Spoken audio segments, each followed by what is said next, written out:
Hello আমার গল্পপ্রিয় বন্ধুরা, কেমন আছো সকলে? আশা করছি অনেক ভালো আছেন। তো বন্ধুরা, আমি মোহিনী আজ তোমাদের শোনাবো দারুণ একটি গল্প। তাই হেডফোন কানে লাগিয়ে বসে পড়ে যাও। গ্রামের নাম রূপপুর। দিগন্তজোড়া সবুজ ধান খেয়ে তার মেঠো পথের ধারে ফুটে থাকা বুনো ফুলের শান্তিতে ঘেরা এক জগৎ। এই গ্রামেরই এক প্রান্তে থাকত মোহিনী। টানা টানা চোখ, ঘন কালো চুল আর শ্যামলা মুখে এক অদ্ভুত মায়া নিয়ে সে ছিল যেন গ্রামেরই প্রতিচ্ছবি। সরল, সুন্দর আর শান্ত। তার বাবা হরিপদ দিনমজুরের কাজ করতেন, আর মা লক্ষ্মী পরের বাড়িতে কাজ করে কোনোমতে সংসার চালাতেন। অভাব তাদের নিত্যসঙ্গী হলেও মোহিনীর চোখে ছিল একরাশ স্বপ্ন।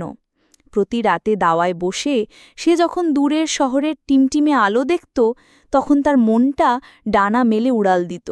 সে ভাবত ওই আলো ঝলমলে শহরে জীবনটা কতই না অন্যরকম। কিন্তু সেই স্বপ্নময় জীবনে হঠাৎই কালো মেঘ ঘনিয়ে এলো। মোহিনীর বাবা হরিপদ কঠিন অসুখে শয্যাশায়ী হলেন। গ্রামের ডাক্তার জবাব দিয়ে দিলেন, বড় ডাক্তার দেখাতে হলে শহরে নিয়ে যেতে হবে। কিন্তু টাকা কোথায়? সামান্য জমানো টাকা আর মোহিনীর রূপোর মল জোড়াও যথেষ্ট ছিল না। উপায় না দেখে গ্রামের এক পরিচিত কাকার মাধ্যমে মোহিনী শহরে কাজ করার সিদ্ধান্ত নিল। মায়ের শত আপত্তি আর চোখের জলকে সঙ্গী করে সে কলকাতার ট্রেনে চড়ে বসল। জানালার বাইরে সোনালু গ্রামটা যখন একটু একটু করে মিলিয়ে যাচ্ছিল, তখন তার বুকটা ভয়ে আর উত্তেজনায় কাঁপছিল। সে কি জানত এই শহর তার জীবনকে কোন খাতে বয়ে নিয়ে যাবে? কলকাতা শহরটা যেন এক বিশাল দৈত্য, কোলাহলপূর্ণ, ব্যস্ত আর অচেনা। হাওড়া স্টেশনে নেমে মোহিনীর মাথা ঘুরে গেল। তার কাকা তাকে শহরের এক অভিজাত এলাকা বালিগঞ্জে এক বিশাল বাড়িতে নিয়ে এলেন। বাড়ির নাম শান্তিনিবাস, চৌধুরী বাড়ি। বাড়ির কর্ত্রী মিসেস শর্মিলা চৌধুরী ছিলেন একজন রাশভারী মহিলা। তিনি মোহিনীকে আপাদমস্তক মেপে নিয়ে বাড়ির কঠিন নিয়মকানুন বুঝিয়ে দিলেন। ঘর মোছা, বাসন মাজা থেকে শুরু করে রান্নাঘরে সাহায্য করা, সবই করতে হবে। মাইনে সামান্য হলেও অসুস্থ বাবার মুখটা মনে করে মোহিনী সবকিছু মেনে নিল। চৌধুরী পরিবারে কর্তা মিস্টার অমিতাভ চৌধুরী, তার স্ত্রী শর্মিলা এবং তাদের একমাত্র ছেলে রাহুল থাকত। রাহুল তখন বিলেত থেকে ছুটিতে বাড়ি এসেছিল। প্রথম কয়েক মাস মোহিনীর খুব কষ্টে কাটল। শহরের জীবনের সাথে মানিয়ে নিতে তার ভীষণ অসুবিধে হচ্ছিল। গ্রামের সেই শান্ত পরিবেশের জন্য মন কেমন করত। মিসেস চৌধুরীর কড়া শাসন আর অন্য কাজের লোকেদের টিপ্পনি ছিল তার নিত্যসঙ্গী। এই কঠোর রুটিনের মধ্যেই এক পশলা বৃষ্টির মতো তার জীবনে এলো রাহুল। সে ছিল তার বাবা মায়ের থেকে সম্পূর্ণ আলাদা, শান্ত, ভদ্র এবং কিছুটা একাকী। একদিন সন্ধ্যায় বাগানে কাজ করার সময় হঠাৎ কালবৈশাখী ঝড় উঠলে মোহিনী বারান্দায় আশ্রয় নেয়। সেখানেই দাঁড়িয়ে বৃষ্টি দেখছিল রাহুল। মোহিনীকে দেখে সে মৃদু হেসে তার নাম জিজ্ঞেস করে। সেই প্রথম চৌধুরী বাড়িতে কেউ তার সাথে এত সুন্দর করে কথা বলল। এরপর থেকেই তাদের মধ্যে ধীরে ধীরে কথা শুরু হলো। রাহুল তাকে বই এনে দিত, তার সাথে গ্রামের গল্প শুনত, নিজের একাকী জীবনের কথা বলত। মোহিনী রাহুলের মধ্যে এমন একজনকে খুঁজে পেল যে তাকে শুধু কাজের মেয়ে হিসাবে নয়, একজন মানুষ হিসেবে সম্মান করত। নিজের অজান্তেই মোহিনীর মনে রাহুলের জন্য এক বিশেষ জায়গা তৈরি হতে শুরু করল। তাদের সম্পর্কটা গভীর হতে বেশি সময় লাগল না। রাতের নিস্তব্ধতায় তারা লুকিয়ে দেখা করত। রাহুল তাকে গিটার বাজিয়ে গান শোনাত, তার বিলেতের গল্প বলত। একদিন রাতে আবেগের এক মুহূর্তে রাহুল মোহিনীর হাত ধরে বলল, মোহিনী, আমি জানি না এটা কিভাবে হলো, কিন্তু আমি তোমাকে ভালোবেসে ফেলেছি। তোমার সরলতা, তোমার সত্যতা আমাকে মুগ্ধ করে। আমি জানি আমাদের মধ্যে অনেক তফাত, কিন্তু ভালোবাসা তো কোনো বাধা মানে না। মোহিনীর চোখে আনন্দাশ্রু চলে এলো। সেও তার ভালোবাসার কথা স্বীকার করল। সেই রাতে তারা একে অপরকে প্রতিশ্রুতি দিল, কোনোদিন একে অপরকে ছেড়ে যাবে না। তাদের ভালোবাসা আরও গভীর হল। মোহিনী তার সর্বস্ব রাহুলকে উজাড় করে দিল, এই বিশ্বাসে যে এই ভালোবাসাই তার জীবনের সবচেয়ে বড় প্রাপ্তি। কিন্তু স্বপ্নেরও শেষ থাকে। রাহুলের ছুটি শেষ হয়ে আসছিল এবং তার আচরণেও পরিবর্তন আসতে শুরু করল।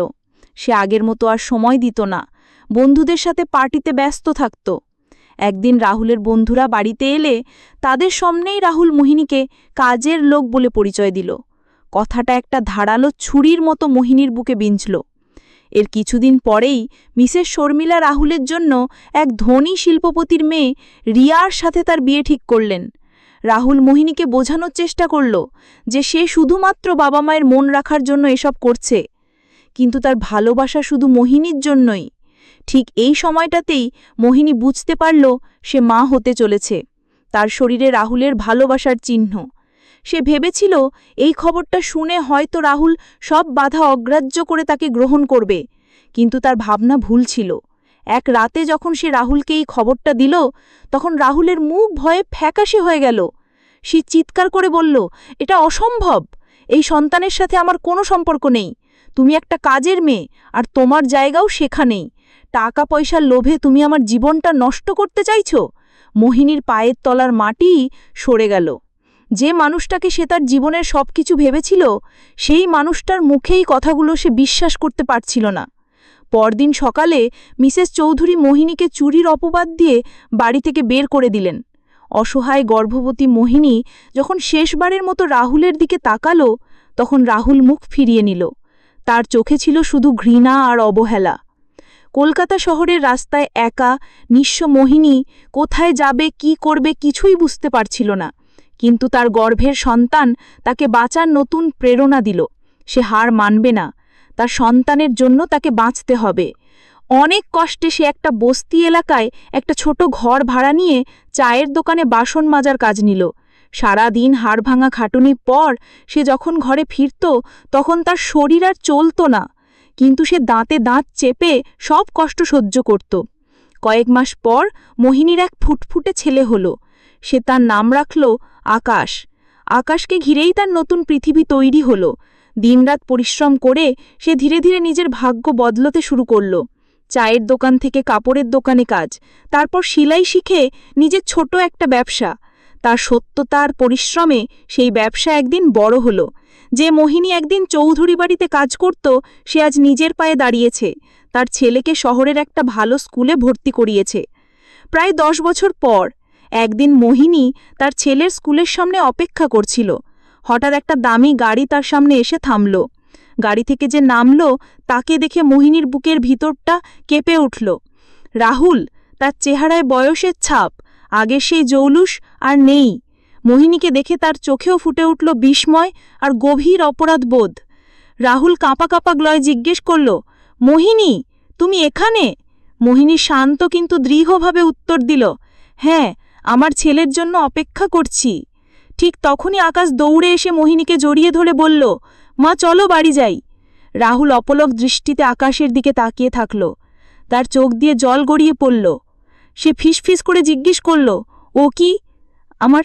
মোহিনী তাকে কথা শেষ করতে দিল না। সে আকাশের মাথায় হাত রেখে বলল, না, ও শুধু আমার ছেলে, আমার আকাশ। ওর পরিচয়ের জন্য কোনো চৌধুরী পদবীর দরকার নেই। এই বলে মোহিনী তার ছেলের হাত ধরে নিজের নতুন জীবনের পথে এগিয়ে গেল। পেছনে পড়ে রইল রাহুল, তার অসম্পূর্ণ ভালোবাসা আর একরাশ অনুশোচনা নিয়ে। মোহিনী সেদিন বুঝতে পেরেছিল সে রাহুলকে হারিয়ে আসলে নিজেকে খুঁজে পেয়েছে। যে ভালোবাসা আত্মসম্মান কেড়ে নেয়, তা ভালোবাসা নয়। রূপপুর গায়ে সেই সহজ সরল মেয়েটি আজ শহরের বুকে এক স্বনির্ভর শক্তিশালী নারী, যার পরিচয় তার নিজের কর্মে, তার মাতৃত্বে। বন্ধুরা, আজকের গল্পটি এই পর্যন্তই। দেখা হচ্ছে আগামী নতুন কোনো ভিডিওতে। ততক্ষণ সবাই ভালো থাকবেন।